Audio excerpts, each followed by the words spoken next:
किसान भाइयों नमस्कार, जय श्री राम। आज हम बात करेंगे लहसुन की उन्नत खेती।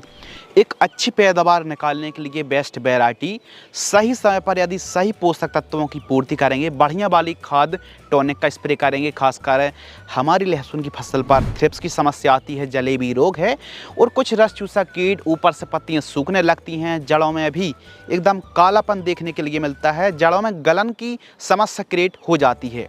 तो हमारे किसान भाइयों को लहसुन की खेती कब और कैसे करना चाहिए, एक अच्छी पैदावार निकालने के लिए, साइज का विकास करने के लिए, चमक क्वालिटी बढ़ाने के लिए सबसे ज़्यादा ज़रूरी होता है कि सही समय पर सही वो एक्टिविटी करना जो लहसुन की फसल पर ज़रूरी होती हैं। तो इसलिए रोग बीमारी आने से पहले हमको सही समय पर एकदम बेस्ट वाले सस्ते वाले स्प्रे शेड्यूल चलाने पड़ेंगे। तो लहसुन की संपूर्ण जानकारी साझा करने वाले हैं, तो इस वीडियो को बिना स्किप किए वीडियो को अंत तक पूरा वॉच करें। सबसे पहले बात करते हैं खाद का शेड्यूल यानी फर्टिगेशन शेड्यूल। तो जो भी हम खादें बताने वाले हैं, यह ब्रॉडकास्टिंग से दी जाने वाली खादें हैं, ड्रिप से नहीं चलेंगी। यह नॉर्मल तरीके से जो किसान भाई खेती कर रहे हैं उनके लिए है। पहली खाद जब हमारी लहसुन की फसल 25 दिन के आसपास की होती है, तो इस समय हमको माइक्रो न्यूट्रिएंट फर्टिलाइजर्स 5 किलोग्राम और यूरिया खाद 30 किलोग्राम, इनको अच्छे तरीके से मिक्स करके निराई गुड़ाई करके 2 दिन की तेज़ धूप लगाइए। फिर उसके बाद आप इस खाद को दे करके सिंचाई करिए। वहीं दूसरी खाद की बात करें तो 45 से 50 दिन की जब हमारी लहसुन की फसल हो जाए बुआई से, तो फिर इस समय हम ले रहे हैं सल्फर क्वालिटी, टेस्ट, ग्रीननेस बढ़ाने में बहुत अच्छा काम करती है। तो सल्फर जो बेंटोनाट सल्फर आती है ना, तो 5 किलोग्राम पर्याप्त है। और सागरिका दानेदार इफ़को कंपनी की जेड प्लस 10 किलोग्राम। यूरिया खाद फिर लेना है 45 किलोग्राम, ये दूसरी खाद थी। तो इस प्रकार आप खाद शेड्यूल चला सकते हैं। इसके साथ ही एक और चीज़, कभी कभी बहुत ज़्यादा पीलापन की शिकायत देखने के लिए मिलती है, एकदम कंद कमज़ोर रहता है। तो इसके लिए अच्छी हरियाली के लिए, गहरी ग्रीननेस के लिए, और जो कंद है ना वो मोटा मजबूत हो और हरियाली अच्छी रहे। जब तक हरियाली रोग मुक्त हमारी फसल नहीं रहेगी तब तक एक अच्छी पैदावार नहीं मिल सकती है। तो इसके लिए आप 40 से लेकर के 60 दिन के बीच में इस खाद को दे सकते हैं। Ferrous sulphate 10 kilogram, magnesium sulphate 10 kilogram और साथ में अमोनियम सल्फेट 10 किलोग्राम, इन तीनों को मिक्स करके प्रति एकड़ की दर से आप प्रयोग कर सकते हैं। इस प्रकार खाद शेड्यूल चलाएं। इसमें ना तो कोई पीलापन आएगा, जो भी पीलापन है एकदम ख़त्म हो जाएगा, कंद का विकास अच्छा होगा, हरियाली अच्छी रहेगी और एकदम तंदुरुस्त फसल रहने वाली है। लेकिन आपको पता है कि लहसुन की फसल पर कंद गलन की समस्या बहुत ज़्यादा क्रिएट होती है। तो इन्हीं खाद के साथ रोको या फिर एलिट या फिर कीटाजन, इनमें से किसी भी फंगीसाइड को आप हर एक खाद, जब भी आप पहली खाद दे रहे हैं या फिर दूसरी खाद दे रहे हैं, चाहे तो रोको, कीटाजन या फिर अपनी जो एलिट है, इनका प्रयोग किसी भी एक का अवश्य करना चाहिए। जड़ संबंधित जो बीमारी हैं उनसे काफ़ी अच्छी सुरक्षा प्रदान करता है। तो इस प्रकार खाद शेड्यूल चलाने की आवश्यकता है। अब बात कर लेते हैं स्प्रेइंग शेड्यूल। तो लहसुन की फसल पर स्प्रे शेड्यूल काफ़ी ज़्यादा इम्पोर्टेंट होता है। यह हमारी फसल को रोग बीमारियों से बचाता है और पैदावार को बढ़ाता है। लेकिन लहसुन की फसल पर अलग अलग प्रकार की बीमारी आती हैं। जो भी किसान लहसुन की खेती करता है उनको पता है, जड़ गलन, थ्रिप्स, माइट्स, सफ़ेद मक्खी है, सुंडी है, वाइट ग्रब है, पर्पल ब्लॉच आती है, जलेबी रोग है, पीलापन और पत्तियों का सूखना और अलग अलग प्रकार की बीमारियां भी आती हैं, पाउडर मिल्ड्यू, डाउनी मिल्ड्यू जैसी समस्याएं भी आती हैं।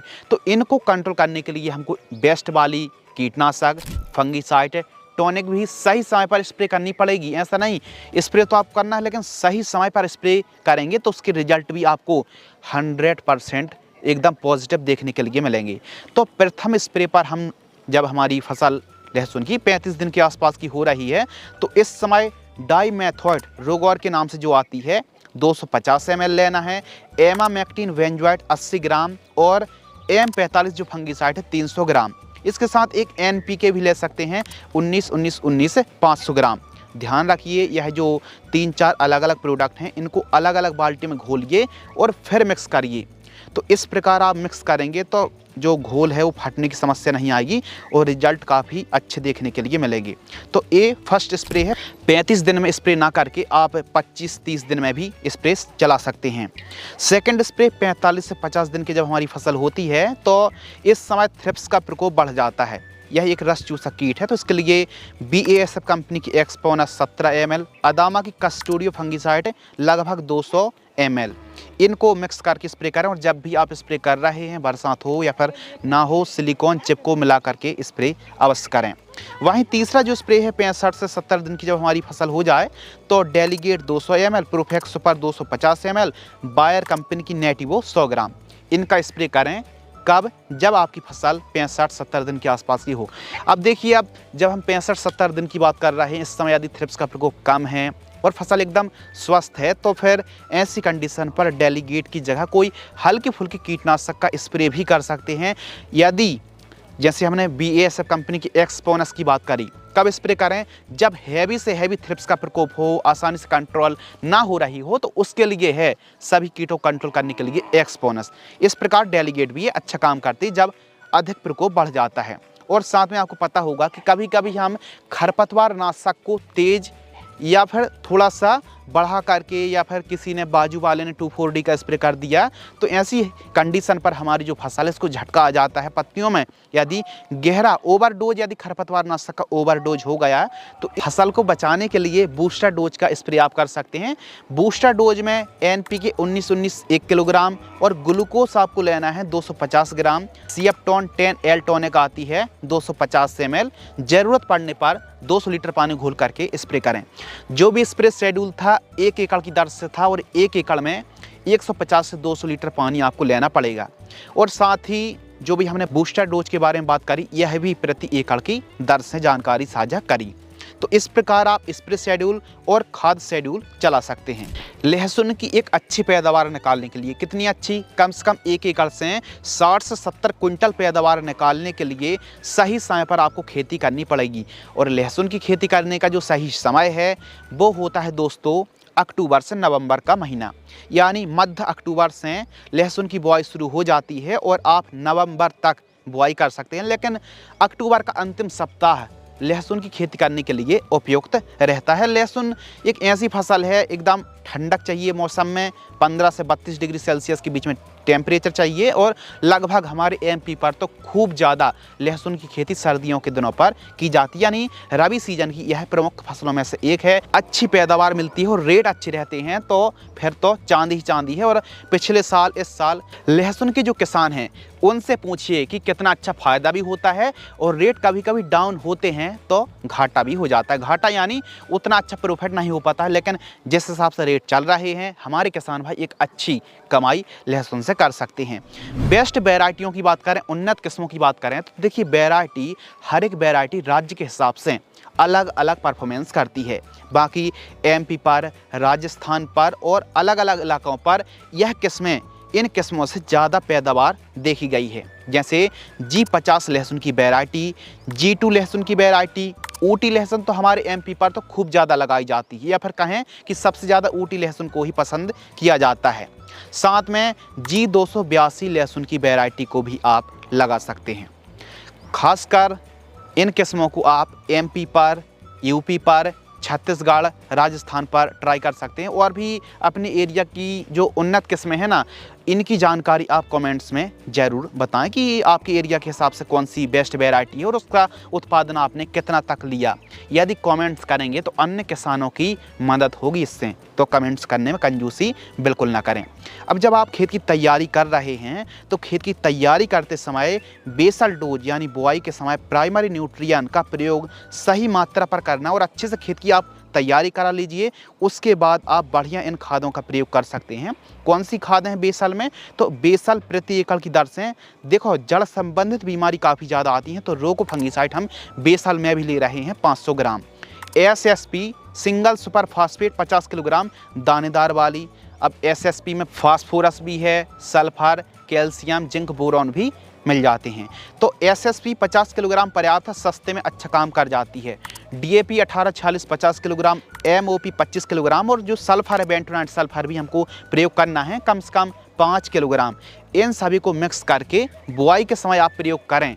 अब आप कहेंगे कि लहसुन की फसल में बहुत ज़्यादा खादें बता रहे हैं। देखिए, एक अच्छी पैदावार निकालने के लिए बढ़िया बेड बनाइए और बेड में लहसुन को लगाइए और इस प्रकार न्यूट्रिएंट की पूर्ति हमको करनी पड़ती है। यदि आपकी भूमि बहुत अच्छी है तो फिर इन रासायनिक खादों को कम करके वर्मी कंपोस्ट है, मुर्गी की खाद है या फिर गोबर की खाद भी आप प्रयोग करें, रासायनिक का प्रयोग कम करें।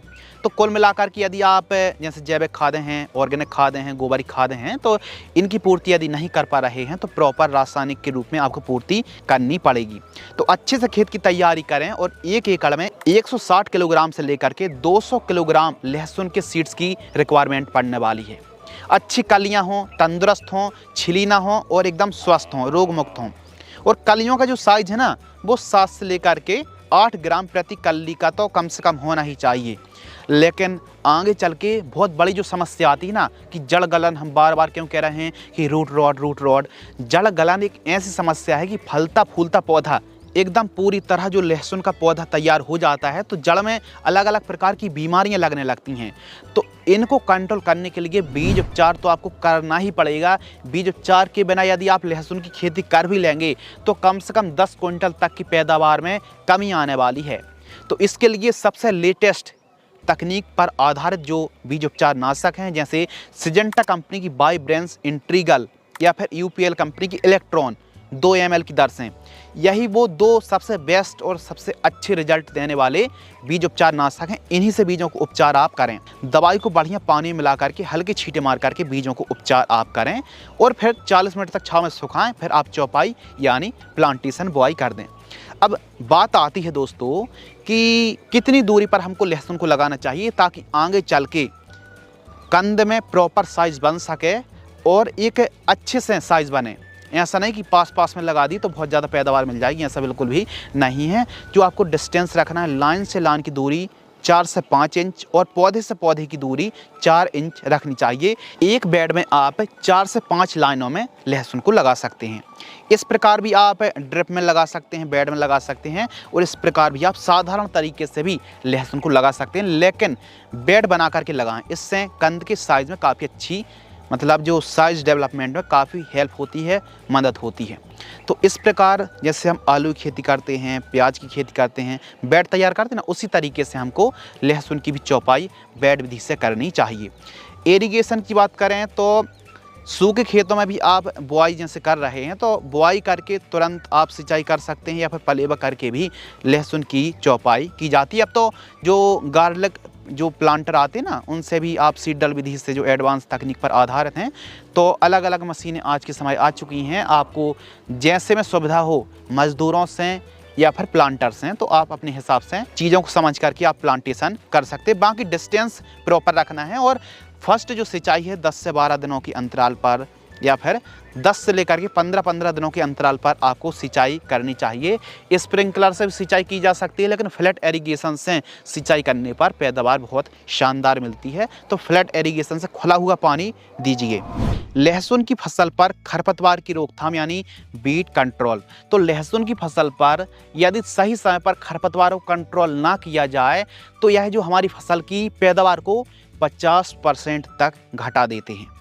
तो चौड़ी पत्ती के हों या फिर सकली पत्ती खरपतवार, इनको सही समय पर कंट्रोल करना बेहद ज़रूरी है। या तो आप मज़दूरों की मदद से, जैसे हमारे एमपी पर बहुत बढ़िया तरीके से मज़दूरों की मदद से खरपतवार को बाहर कराते हैं। यदि मज़दूर समय में उपलब्ध नहीं हैं तो चौड़ी और सकली पत्ती खरपतवार को कंट्रोल करने के लिए ऑक्सीफ्लोरोफेन 12% और प्रोपाक्विज़ालाफॉप 5% जो दवाई आती है 300 ml 200 लीटर पानी घोल करके स्प्रे करना चाहिए। यह ईसी फॉर्म में दवाई आती है। यह चौड़ी और सकली पत्ती के खरपतवारों को कंट्रोल करेगी। बाकी हल्का फुल्का झटका आ गया फिर थोड़ा ज़्यादा आ गया तो हमने बूस्टर डोज के बारे में भी बता दिया। और जो भी खरपतवार नाशक आप स्प्रे कर रहे हैं, एंड वेंड खरपतवार नाशक स्प्रे ना करें, फसल को भी झटका आ जाता है। लाइफ साइकिल की बात करते हैं तो जो जीवन चक्र है पूरी हमारी लहसुन की फसल का, लगभग 120 से 125 दिन में हमारी फसल तैयार हो जाती है। और जो लागत है, अब जिस हिसाब से किसानों ने सीड्स को खरीद के लगाया, बहुत ज़्यादा महंगा पड़ा, 40,000 रुपये 50,000 रुपये तक क्विंटल का रेट हमको केवल सीड्स का मिला।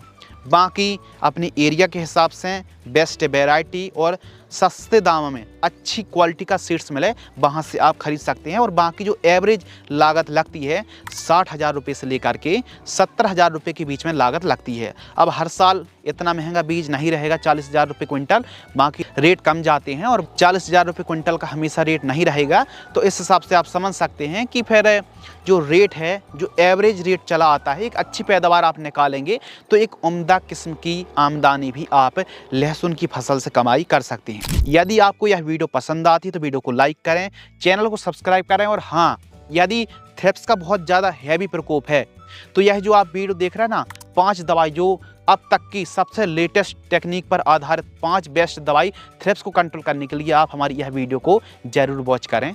धन्यवाद।